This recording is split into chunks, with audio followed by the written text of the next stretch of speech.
비겁이라는 거는 자신의 삶에서 자기가 해야 될 일을 고고학자처럼 캐내야 되거든요. 그런 일은 눈에 띄지 않기 때문에 자신이 해야 될 고유 임무는 자기 일생에 자신이 발굴해서 갈고 닦아야 될 원석과 같아요. 이걸 발견하고 매일매일 닦는 게 행복이에요. 이걸 발견하는 사람이 최고 권력자고 최고 부자예요. 왜냐하면 그 사람은 행복하기 때문에. 그날 죽어도 좋아요. 그런 사람에게는 순간이 영원이에요. 그런데 그게 없는 사람, 그런 사람은 매일매일의 삶이 무료하기 때문에 다른 사람을 쳐다보고 시기하게 되고 모방하게 된다. 그래서 이 비겁한 삶이 아니라 자신의 삶에서 자신만의 원석을 발견하기 위해서는 전략과 기술이 필요합니다. 전략과 기술이 필요하다. 전략이라는 것은 스트래티지인데요. 스트라타고스란 말은 군사용어예요. 스트라타고스는 뭐냐면 배열하다 이런 뜻이에요. 앞에는 기마병이 있고 뒤에는 포병이 있고 그 뒤에는 창을 갖고 있고 자신의 삶을 전체적으로 관조해서 조망해서 인생의 가장 우선순위 해야 될 것을 가려내는 능력이 스트래티지예요. 전략. 이 전략을 세우고 난 다음에 자신이 할 수 있는 기술을 가지고 자신이 해야 될 일을 하면 돼요. 그러니까 기술이란 말은 제가 이전에도 말씀드렸지만 이 테크놀로지, 테크네는 남들이 보기에는 전혀 상관없는 A와 B라는 것을 하나로 엮는 기술이에요. 그 기술, 오늘 이제 그런 단어도 나와요.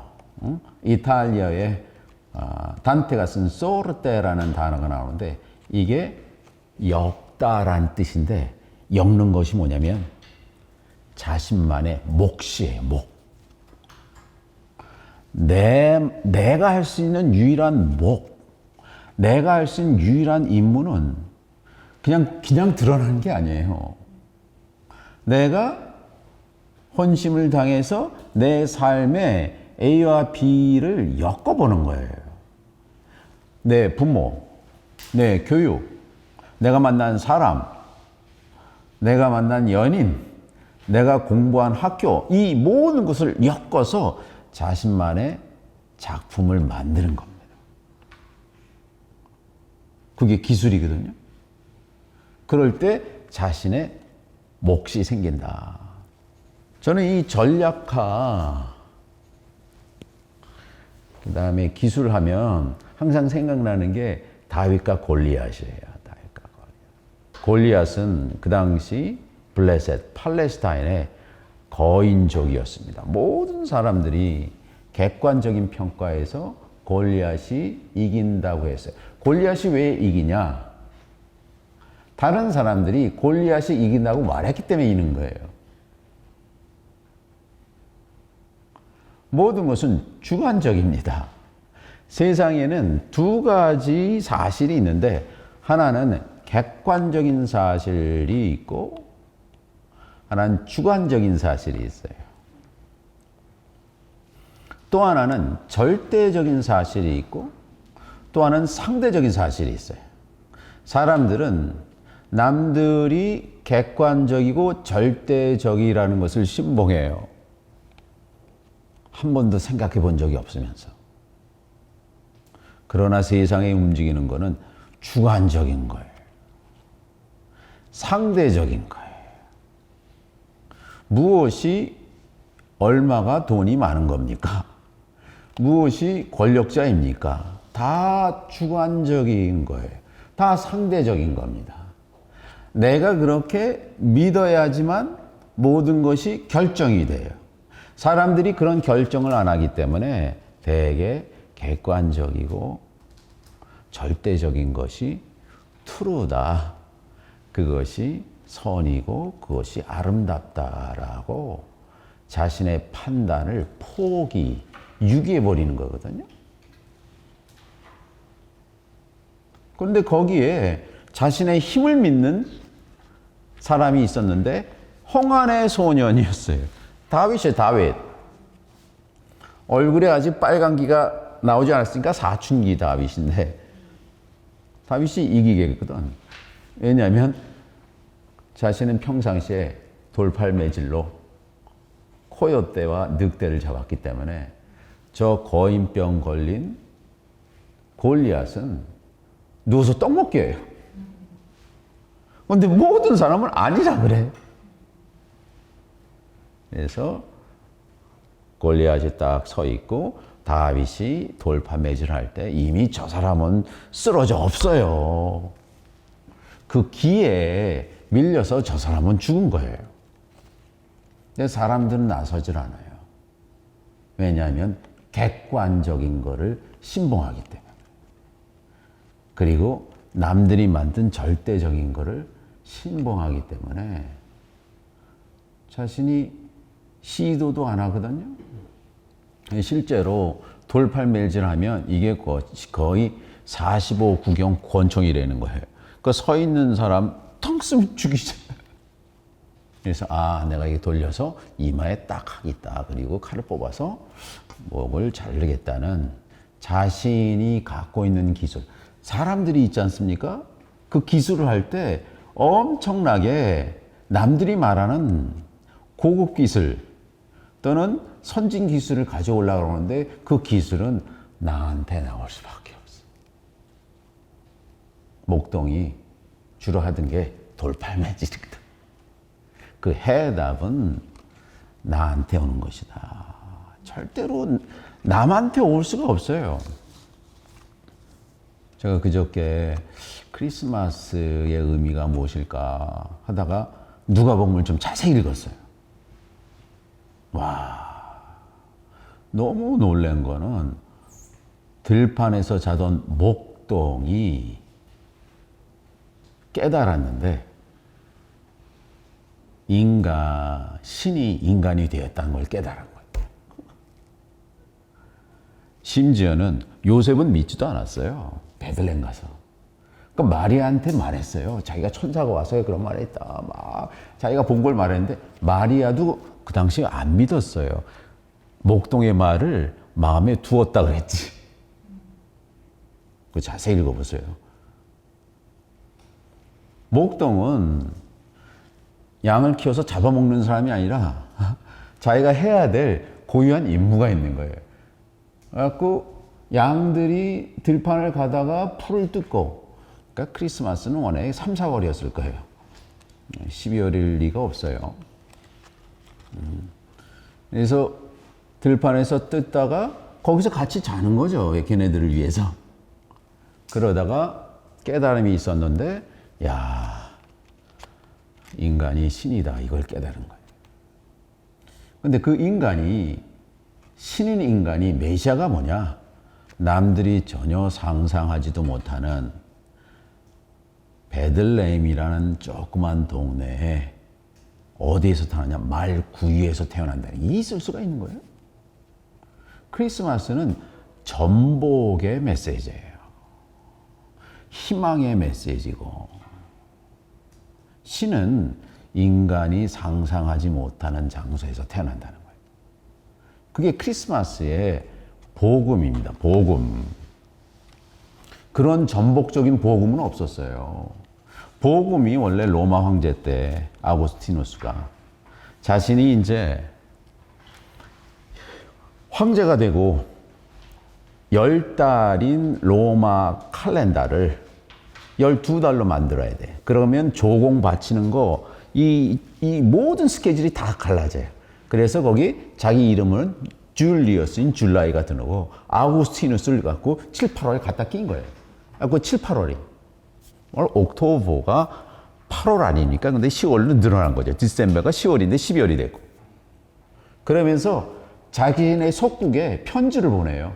그것이 유앙겔리온이라고 했어요.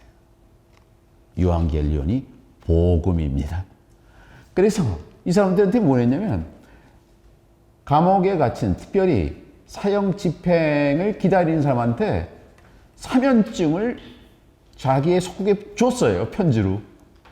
그러니까 내가 사형당한 줄 알다가 갑자기 편지 받고 구원됐죠.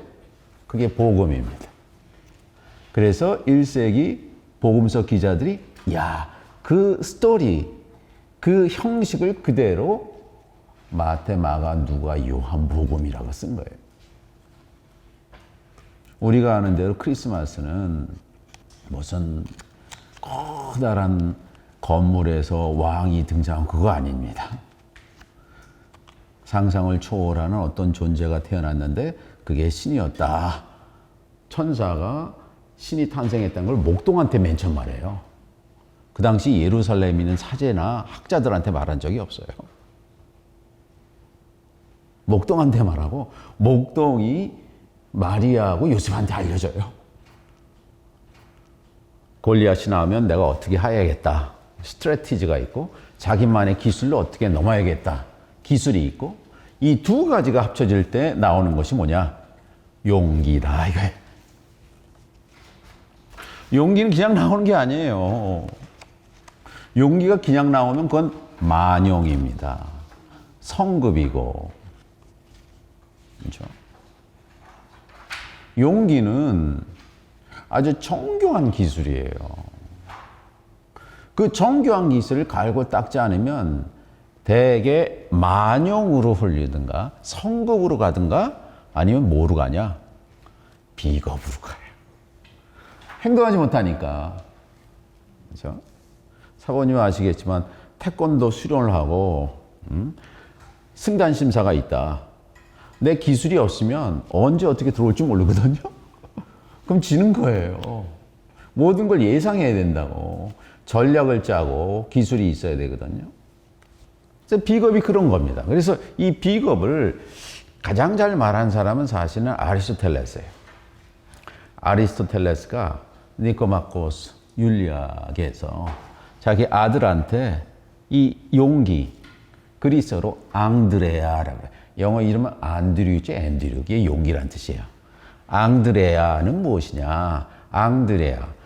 세 가지가 있는데 어떤 사람이 다른 사람한테 취하는 태도 이 세 가지는 다 그것은 같은 대상을 향한 어떤 것이다. 하나는 만용이고 성급함이고 또 하나는 비겁이고 다른 하나는 용기다. 이 세 가지가 한 대상한테 취하는 것인데 취하는 태도인데 태도의 양에 문제가 있다 이거예요. 태도에 그러니까 용기는 적당하대요. 만용은 과다한 거예요. 비겁은 부족한 거예요. 그래서 골든민 이 중용을 말하거든요. 이 우주 안에서 자신이 해야 될 일을 아는 것은 그렇죠? 오랜 시간 자신의 삶을 전략적으로 보고 그 안에서 자신이 할 수 있는 개성, 자신이 할 수 있는 기술을 모아서 그거를 적절하게 사용하는 예술이다 이런 뜻입니다. 그래서 비겁은 우리가 자신이 간절하게 바라는 위대한 자신에 대한 상상력의 부재예요. 그런 자신을 상대해 본 적이 없기 때문에 그가 하는 행위란 다른 사람을 흉내내고 훔쳐보고 부러워하고 시기하고 음해하는 일이다. 우리 사회에 얼마나 그게 대통령 선거는 왔지만 음해하는 걸로 시간을 다 보내요. 그거는 자신을 들여다본 시간이 없기 때문에 그런 것 같아요. 그리고 또 음해를 당하고 흠이 많은 사람보다는 덜 있는 사람을 뽑는 대한민국의 선거 수준이에요.